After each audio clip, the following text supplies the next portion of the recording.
방금 시작하기 전에 우리 목사님께서 댓글 중에 하나가 화학자가 왜 하나님을 얘기를 하느냐라는 이제 그 댓글이 있었다라는 부분에 대해서 그냥 제 생각을 한번 말씀드리겠습니다.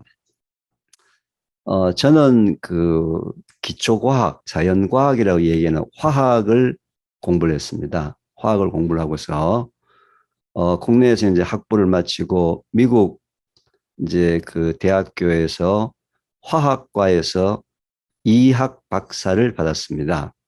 이제 이학 박사를 받았고요. 영어로는 이제 박사를 뭐라고 표기하느냐면 PhD라고 표시를 합니다. 영어로 PhD. 그래서 PH가 무슨 약자냐면 philosophy. PH가 philosophy의 약자고요. D가 doctor라는 약자입니다. 근데 저희들이 이제 저희 화학과 같은 과학을 나름대로 굉장히 공부를 많이 한 전문가한테 닥터 오브 케미스트리라고 주지 않았어요. 화학 박사라고 주지 않고 닥터 오브 필로소피, 철학 박사 학위를 줬습니다. 철학 박사 학위. 자, 그러면은 우리 신학교에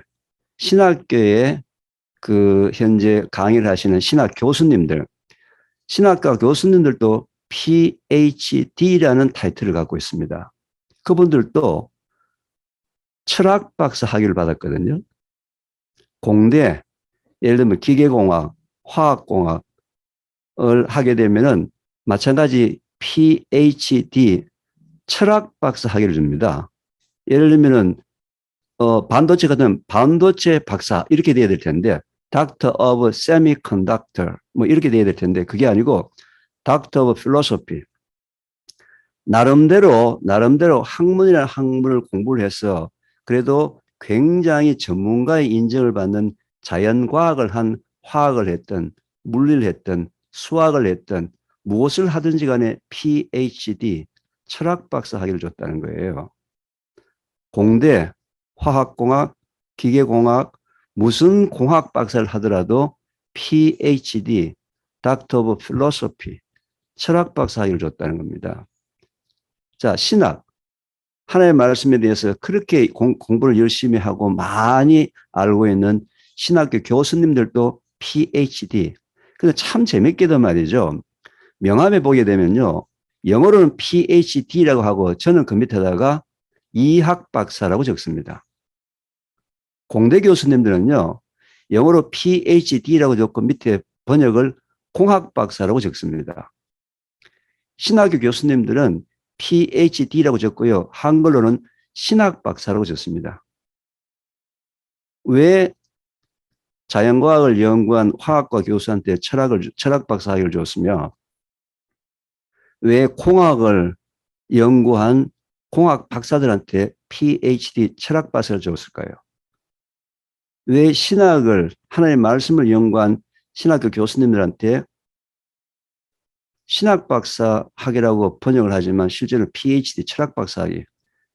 그래서 인간의 지식으로 무엇이든지 알든지 간에 가장 전문가로 얘기하는 그 사람들한테 철학 박사 학위를 준 이유는요. 니네들이 뭘 아냐 이거예요. 아는 게 아무것도 없다. 아는 게 아무것도 없다. 실제로 제가 화학을 연구를 했습니다. 화학을 연구를 했어요.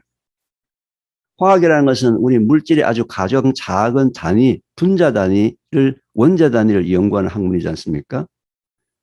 그러면은 여러분이 먹는 쌀을 분석을 하면은 그 쌀은 탄수화물이라고 얘기합니다. 탄수화물은 탄소, 수소, 산소로 이루어진 거대한 분자입니다.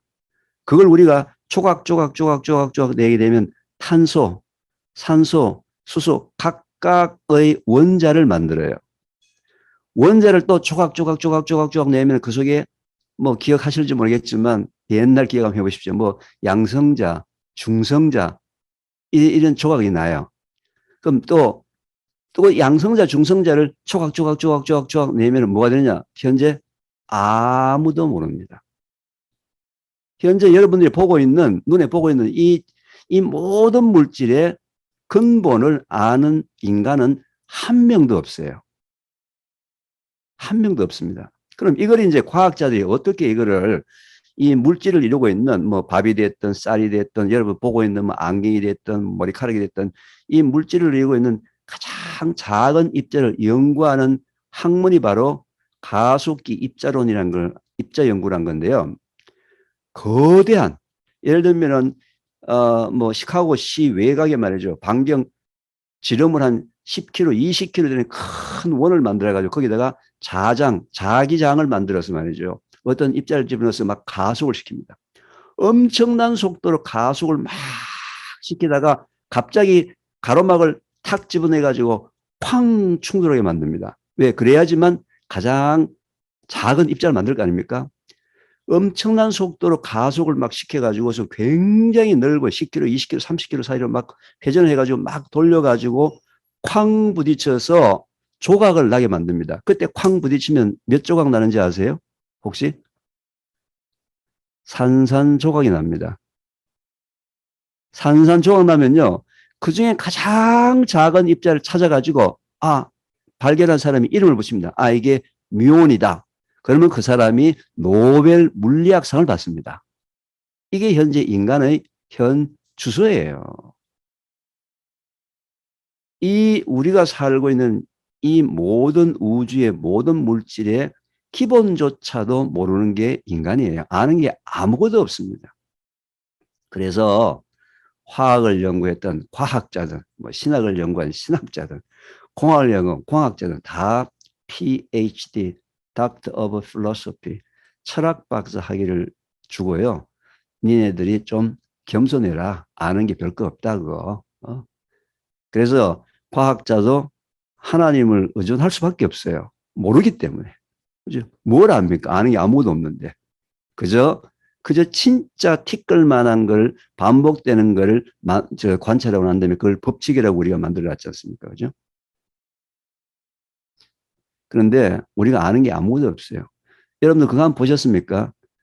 제가 이제 지난 겨울에 무화과 나무 있지 않습니까? 무화과 나무를 이제 삽목이라 해서 가지를 끊어서 이제 가지를 그냥 모래 속에다가 또는 흙 속에다가 박아 놓고 이제 조그마한 화분에다 박아 놓고 물을 주게 되면요. 그 가지에서 무화과 꽃잎이 나옵니다. 신기하게 짝이 없어요. 그 어떻게 그렇게 꽃잎을 만들까요? 과학자는 겸손해야 됩니다. 그래서 PhD, 철학 박사 학위를 줬다는 거기 때문에 과학자도 하나님을 믿을 수밖에 없습니다. 그게 제 대답입니다. 왜 과학자가 하나님을 믿어야 되느냐? 아는 게 없어요, 아무것도. 아무것도 아는 게 없습니다. 혹시 뭐 이해가 되셨습니까?